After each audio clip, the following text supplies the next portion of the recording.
Good afternoon, and welcome to the conference call with Trusts Unlimited. This is Jim George speaking. I'm the non-attorney spokesman and facilitator for Trusts Unlimited, and I'd like to thank all of you for taking the time to listen to this call. Today is February 26th. We're a lot closer to the day when we all head out to the banks to do our exchange, and I think I've got some exciting things to discuss for today. As a matter of fact, we are so swamped with trust requests right now that I'm going to have to dispense with the Q&A today. I'm going to try to bottom line the information to you. A lot of individuals have contacted us. I'm sure some of you are impatient. We're doing the best that we can, so I'm going to move quickly through our call. I'm going to dispense with the disclaimer, which I have been dispensed with for the last few weeks. There's no need to go there any further, and discuss a window for a reinstitution of the Iraqi dinar. There's a couple of ways I could say this. In my opinion, and this is just my opinion, I think that we will most likely be in the banks within the next 30 days. So that doesn't give you a date, it doesn't give you a rate, but it does give you a parameter to work with. So let me touch on a few things that I think explain why I'm saying to you we very well could be in the banks within the next 30 days. There was a meeting between Soudani Barzani and Trump. And I think Trump is the catalyst. Since Trump's re-election, he's moving at a lightning pace, lightning speed, both domestically in terms of foreign policy. I don't know if the guy sleeps, but every day I wake up, I turn on the TV, and we learn a bunch of new things that happened since the day before.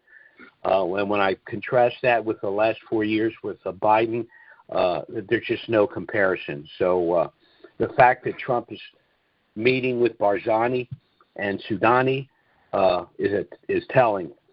I suspect that the meeting had to do with Article 12 of the Constitution, Article 12 dealing with the extraction, refinement, and distribution of oil from Kurdistan, and its delivery to SOMO, which is the state organization for marketing oil.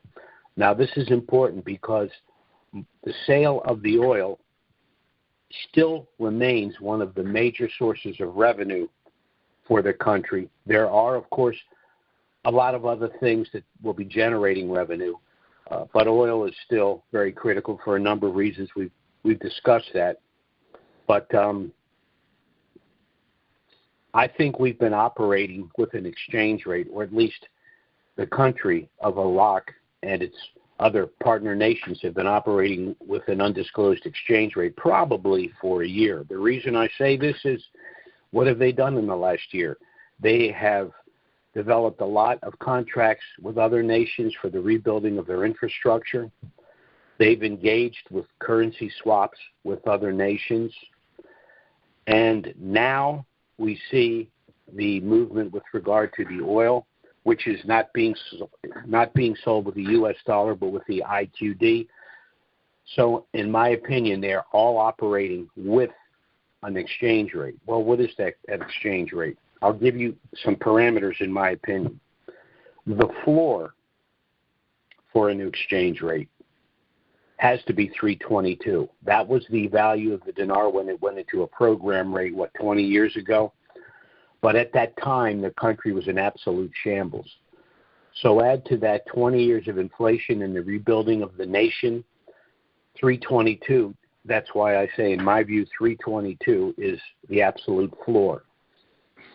I said a few weeks ago that some of the currency speculators that I deal with, in their calculations, said that they believe that the Iraqi dinar would probably be worth about $4.85. It probably could be over $5 at this point. But even operating at 322, for those of you that have currencies, you just multiply the millions that you have by 322, and that's a hell of a day at the office. So as I talk here, I'm just going to use that number, 322, as what I consider to be the floor. Now, oil is finally flowing through the pipeline from Kurdistan to Turkey and Baghdad. And this oil that's being sold internationally is being sold with the IQD. The only way this can be done is if there's an understanding about what the rate is, the new rate is. The fact that the rate has been undisclosed publicly does not mean that contractual arrangements cannot be made at that rate, and that's where we are. We're also looking at the fact that the 2025 budget tables are going to the Council of Ministers for approval this week, and then to the Parliament or the House for approval. Now, what are the tables?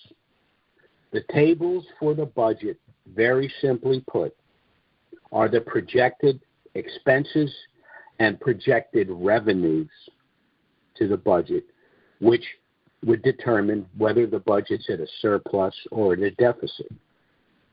But the only way you can project the revenues is with a rate.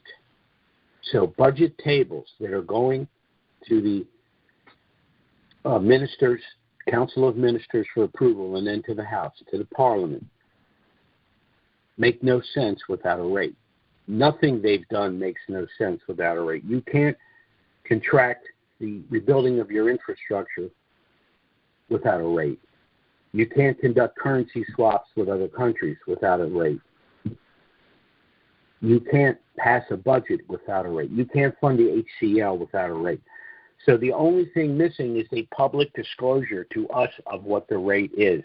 In my opinion, this is done. It's over. It's no more 2 steps forward and 1 step back. This thing is over, and in my opinion, we're going to be in the banks very, very shortly. One last thing I want to mention. There was a public statement released by Al-Alaq, who is the governor of the CBI of Iraq, and his statement was, I quote, "Iraqi banks have achieved international integration, linking our electric payment system to global networks." So Iraq's banking system is global. None of what I've discussed here is feasible, plausible, or possible at the rate of 1310. The only way any of this is possible is with a new, as yet undisclosed rate, a rate that I think we will see very, very shortly. And again, as a result of that, I think we're going to be in the banks within the next 30 days.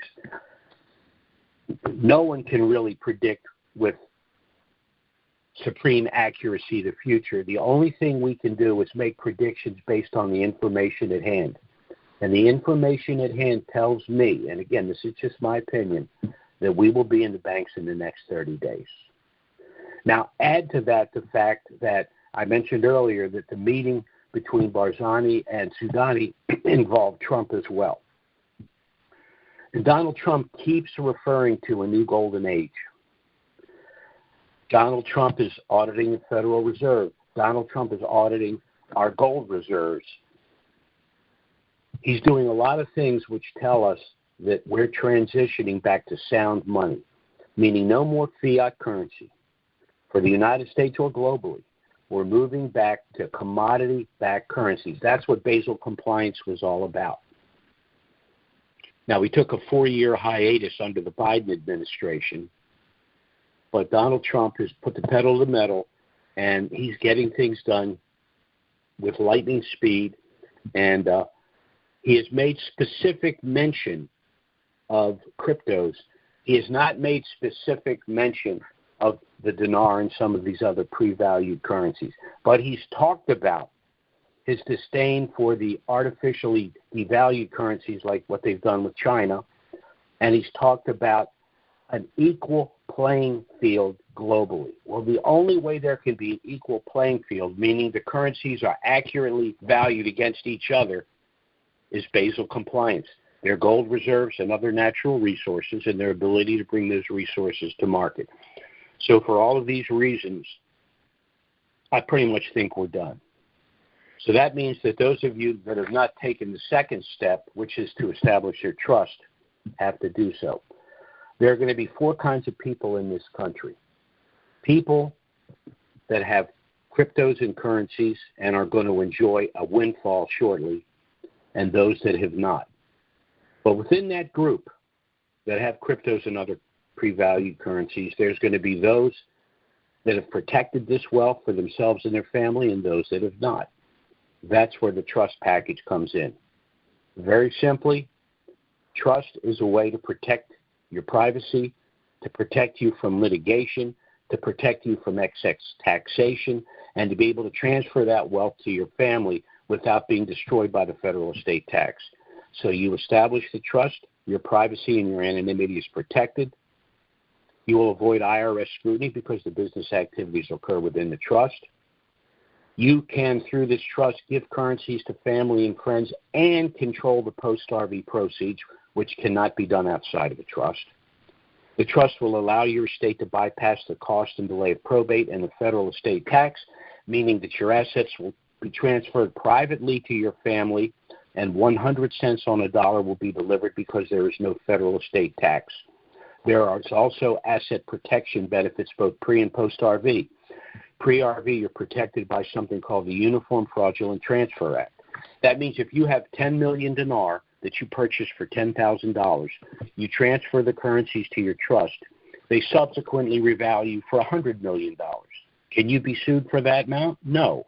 Why? Because the currencies were only worth $10,000 when you transferred them out of title.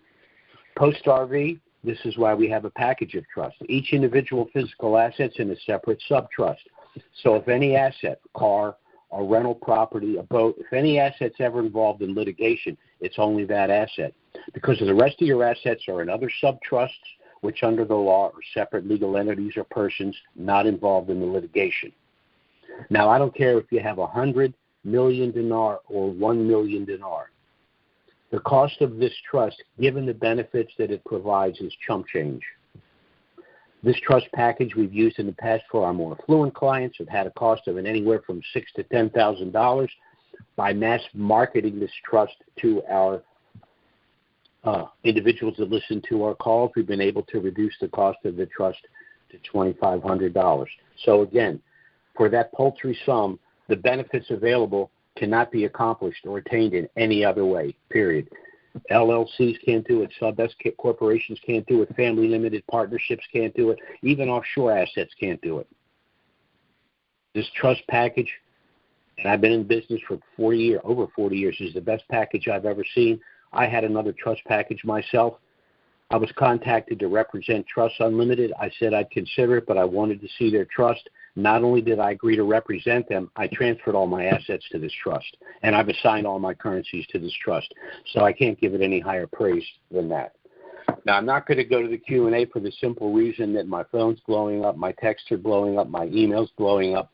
We're running out of time, and I have to get back to individuals. That's got to be a priority.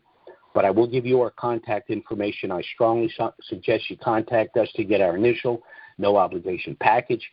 You're under no obligation if you wish to proceed. Everything's included in the package. You can contact us by email or phone. Our email address is trusts with an S, unlimited, LLC @gmail.com. That's trusts with an S, unlimited, LLC @gmail.com. Or you can contact us by phone.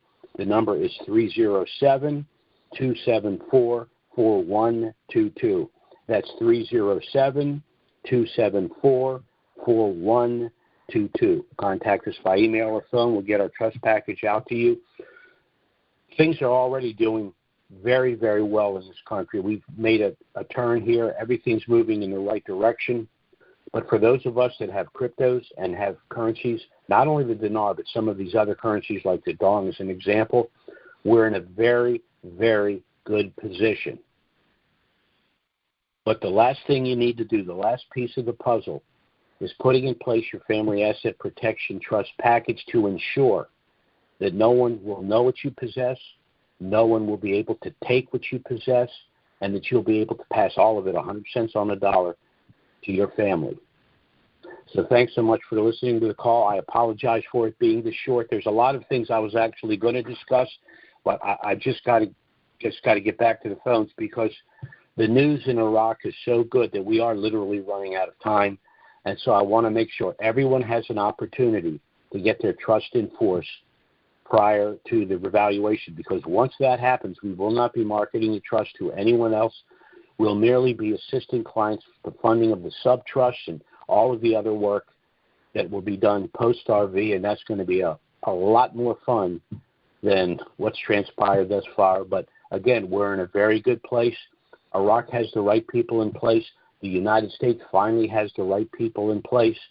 And I'll just repeat what I said at the beginning. In my humble opinion, I expect us to be in the banks in the next 30 days. Thanks for listening, everyone.